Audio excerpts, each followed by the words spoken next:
Hello and welcome to the channel where we talk about all things face shots and chill with friends. My name is Liam and today I want to talk about my 7 choice 1 bar Bocchi the Rock deck profile.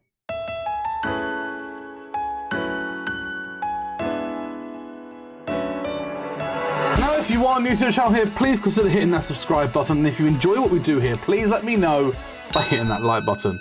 As well as that, check out my other social medias on Twitch, on X and on Discord. Links down in the description below. But let's jump straight in. Now, during my travels in Japan, I managed to acquire a Bocchi the Rock choice bar build from Amnesty Dream in Akihabara, and then I went, I'm going to build this how I want to build it. And then I got distracted by all the shinies. So we got all the shinies. I have managed to what I call mid-rarity this deck, where every single card, except for the signs, I've got every single card. And with Bocchi the Rock coming out in March for the English format, I thought I'd share this deck profile, as we've seen a couple of deck profiles shared by the likes of Space Cowboy and by Chairman TCG on their 8-door Bocchi deck profile. But I thought I'd share something a little bit different. But without further ado, let's jump straight in. Starting with our level 0s, we run 18 level 0s in this deck, and we first of all run 4 copies of the level 0 NIJIKA. It's 1000 power green, where on play, you reveal the top card of your deck. If that card is a music character, put it under this card as a face down marker, and if this card has a marker underneath it, it gains 3000 power. It's a 4000 power beta basically, where, you know, maintaining board presence in this deck, especially for your level 1 game, is so important. Having a big card that people can't get over very easily is just extremely good. So run 4 copies of the NIJIKA, and also the green is actually really good color balance for later on. We also run 2 copies of the Bocchi Clean Cut from the promo, and this is a 3000 power level 0 yellow, where this card cannot side attack, and also when this card's battle opponent comes reversed, you may choose one of your characters, rest it, and then move it to the backstage into an open slot. So Clean Cut, for those that know the effect, extremely solid effect. Again, when you're going towards the end of your level 0 game and you want to make sure that you maintain characters on your stage, this card enables you to do that, so that for your level 1 game, which we'll find out later, you do require a full board. Moving on to the rest of our level 0s, we run 3 copies of the Bocchi-chan Hitorigoto. It is, when this card becomes reversed, you may look at up to top 3 cards of your deck, add a music character amongst those, add it to hand and discard a card, what we call a Rise. And also when this card becomes reversed, if the battle opponent is level 0 or lower, you may put that character to the top of your opponent's stock, and if you do, put the bottom card of your opponent's stock into their waiting room, colloquially known as a stock bomb. Very, very good card, very good hand fix, which this deck needs. And talking of more hand fix, we also run 2 copies of the Kazoku Band card. It's a 1/5 yellow with 2 effects. On play, if you've got 2 or more other characters, you may draw 1, ditch 1. And also, on play, if you discard a music character, you may draw 1. So again, a really great opportunity to hand fix, and more importantly, it lets you hand fix climaxes. So you can, if you need to draw a climax, this card can enable you to do so by basically drawing 2 at the very early parts of the game. So really, really useful. Moving on to the rest of our utility, we run 4 copies of the NIJIKA Double Rare Brainstorm. Note that it's got a Soul Trigger icon, and it's a 500 power, and it's got the following 2 effects. Firstly, it is a pay 1 tap self salvage Brainstorm, meaning that you get to, you reveal the top 4 cards of your deck, and for every climax amongst those, you get to add 1 character from your waiting room to your hand. And then also, as a continuous effect, the maximum hand size limit of you increases by 1. So rather than having a hand limit of 7, if you have 1 copy of this out, your hand limit becomes 8. Now in this deck, that isn't the biggest thing in the world. That's more important for the level 1 Bocchi combo on the door, but it's still an extremely good Brainstorm, and the fact it's got a Soul Trigger icon means that it goes really well with your choice triggers in this deck, so you still run it as a 4 regardless. The 2 remaining level 0s, we run 2 copies of the Bocchi Climax Swapper, where it's an on play, you may look at the top 2 cards, rearrange, and also pay 1, discard a climax, salvage a climax. We've seen this profile before in 7 Deadly Sins, we've seen it more recently in Hololive, just without the Soul Trigger icon. It's an extremely good Climax Swapper, and again, because you are running 3 different types of Climax Swapper, being able to Climax Swap is really, really important. So 2 of that is an absolute must. And the final level 0 one is this NIJIKA. It is on play if you have another NIJIKA in play. It gains 2,000 power for the turn, making it 3/5. And also pay 1, discard 1, and if you do, search your deck for a music character and add it to hand. Drop search, if you will, with a good power pump as well, again, to maintain that board pressure on attack. Again, a really, really solid card. And those are our level 0s. Moving on to our level 1s, of which we run 9. We run 4 copies, of course, of the level 1 NIJIKA Climax combo, which again, make note, it has a soul trigger icon. And it has the following 2 effects. First of all, during your turn, it gains 1,000 power for every other music character control. So basically, on attack, it can become, without Climax, a base 7,000 power. And then Climax combo with the NIJIKA Choice combo, it is on attack.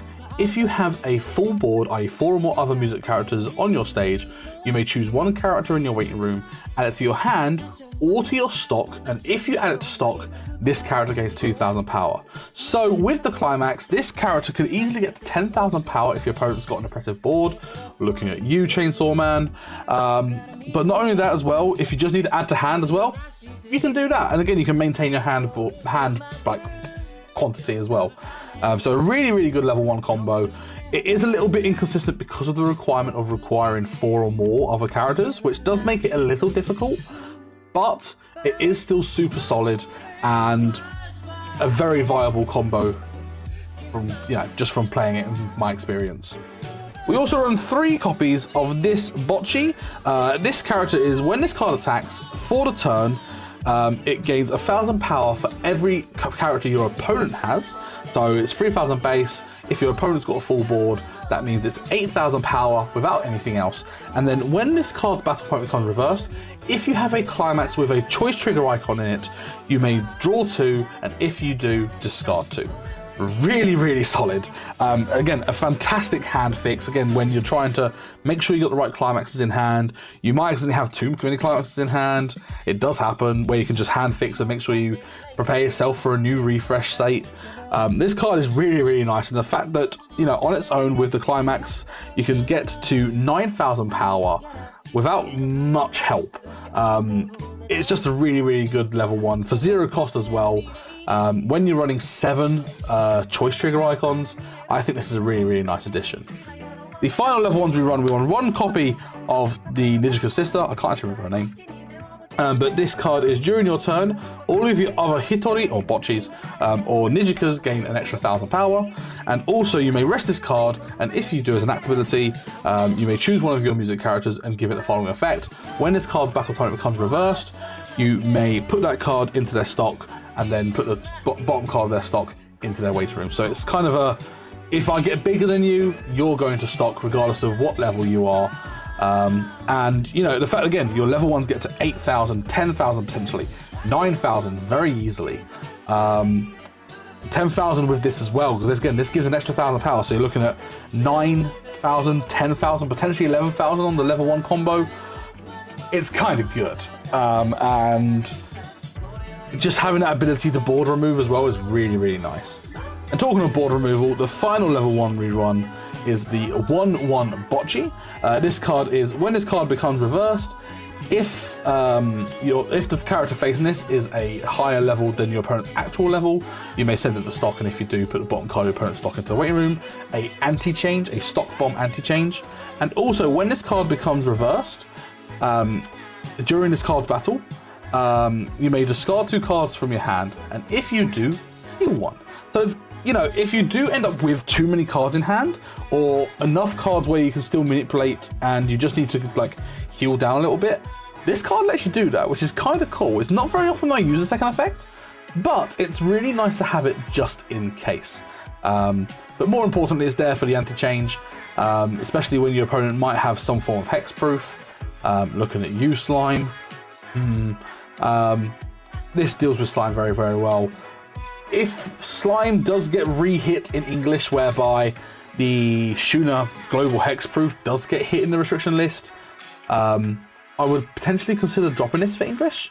But whilst that Hexproof is still alive, and also the fact that Attack on Titan exists in English, this card is very, very nice to have an alternative anti-change. Moving on to our mid-game, where we have our level 2s and our early plays. We run 3 copies of the Starry Double Rare NIJIKA. This card is a level assist where characters in front of it gain 500 times their level.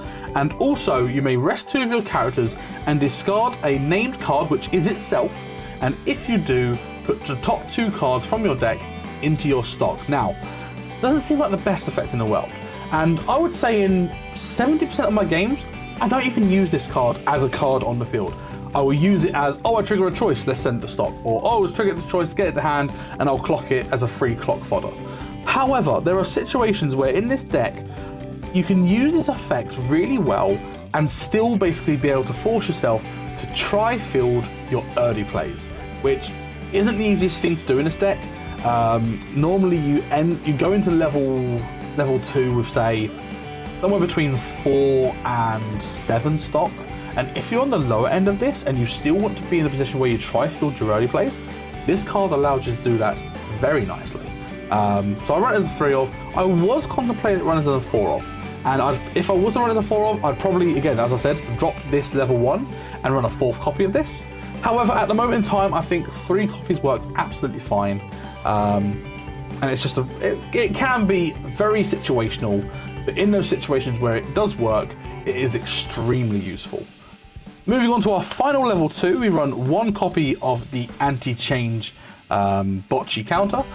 This is when this card's backup is used, you may discard 2 cards from your hand, and if you do, you may choose one of your opponent's characters whose level is higher than your opponent's actual level and send it to memory, and also it's just a 2/5 backup. Pretty standard memory kick anti-change, not memory kick, a memory anti-change backup, and it's just pretty solid. Moving on to our early plays, we run 4 copies of the level 3 early play Bocchi with 3 copies of the accompanying climax. Now, this card works as follows. So if you have 2 or less climax in your waiting room, you may play it at level 2. It gains -1 level in hand. When this card is played from stage to hand, you may put the top card of your clock into your waiting room, heal 1. And also, when this card attacks, if you have this climax in your climax area, you may choose one of the following 2 effects and perform it. The first effect is look at the top 2 cards of your opponent's deck, put any number of those back onto top of their deck in any order, and then put the rest to waiting room, what's commonly known as a mocker effect. And the second effect is you may choose one of your characters in your waiting room and add it to your hand, and then put the top card of your deck into your stock. So you've got the versatility here where if you know your opponent's pretty well compressed, you'll probably want to use the mocker effect. If you know that they're going to be taking a lot of damage, you can just get a +1 to hand, +1 to stock. The versatility of this card is really, really neat.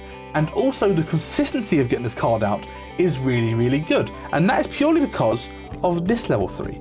This card, if you have 6 or more other climaxes in your waiting room, you may play this card at level 2, -1 level in hand. And also, when this card is played from stage to hand, you may put all of your cards in your waiting room back into your deck and shuffle it, and then this card gains 2,000 power for the turn. So, the way this works is, say you start your level 2 turn with 6 stock, and you're nearly at refresh, but you haven't quite able to refresh. Basically, what you can do is, if you need to get your deck down a little bit where, you know, you're still in another climax in waiting room, you can use the draw drops from the level 0s. You've also got the drop search to discard cards from hand if you need to. You've got multiple ways of getting cards out of your hand to make sure you basically get to 6 or more climaxes in your waiting room. And then you play this, and then you refresh your deck. Cool, fantastic. It's a free fresh, meaning that you don't take the top card of deck to clock as part of the refresh resolution because it's not part of the refresh mechanic. It's by the effect of a card instead. But then as you do that, your waiting room is now got less than 2 climax, or 2 or less climaxes in the waiting room. And therefore, you can play 2 copies of the level 3 Bocchi on top of this, and then you can still climax combo on top of that. And that's for 6 stock. But imagine, again, going back to the level 2 NIJIKA, if you start your level 2 turn with 5 stock, you pay 1, you play the NIJIKA, great. You have another NIJIKA in hand, amazing. You rest 2 cards, discard the copy in hand, get 2 stock, fantastic. That puts you at 6 stock, pay 2, refresh your deck, pay 2, climax. And you've got so many ways of, 1, getting the free fresh in there, and secondly, even if you haven't got enough stock at the start of the turn normally, you can find ways of getting enough stock quite nicely. And again, the fact that a level 1 combo, if you know that you're running dry on stock, worst comes to worst, you can decide to not add a card to hand, but actually add a card to your stock. And given that you're running the choice trigger icon, getting free cards to your hand or getting free cards to your stock is not the most difficult in the world. So whilst it's a little janky, it does work really well, and you would be surprised at how consistent getting this combo off at level 2 is. That, and it's really fun to be able to do it. It makes you think, but it is really good fun. Moving on to our final level 3s, we run 1 copy of this Rio. This card is really, really good. On play from hand, you may send a character or send another character from your stage to your waiting room, and if you do, go into your waiting room and grab a climax and put it into your hand. And also, when this card attacks, pay 2. If you do, pay the rest of your stock, and if you do, you may shuffle 3 cards from your opponent's waiting room back into their deck. So first of all, because you're running 1 copy of the finisher climax, the bar, being able to gain access to that climax is really, really important. So if you haven't got enough stock for your climax swapper, you've got this, or if you just want to get another body out which then can attack and also decompress your opponent even more, this card is really, really useful. It's just a really solid option to be able to recycle your climaxes. Yeah, it's just a really, really good card. And finally, we run 4 copies of the level 3 Rio climax combo with 1 copy of its climax. And the card is, when this card is played from stage to hand, you may send one of your music characters from stage to the waiting room. And if you do, you may look up to the top 3 cards of your deck, add 1 card amongst those to your hand, add 1 card amongst those to your stock, and the rest to waiting room. And also, when this card, at the end of this card's battle, you may pay 1, discard a music character, and if you have the climax in play, burn 3. So it's kind of like Marine, except for it not being on attack, it is at end of battle, which means this card does become susceptible to memory kick counters, or any sort of like form of board removal during the attack phase before the end of this card's battle, or the end of this card's attack, sorry. So it is susceptible to that.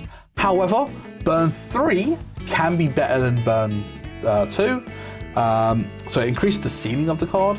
But not only that as well, again, because it's got that Marine on-play effect, the on-play sack a character, top 3, add 1 to hand, 1 to stock, 1 to waiting room, means that you can play this combo and get it out when you enter your level 3 turn on only 4 stock.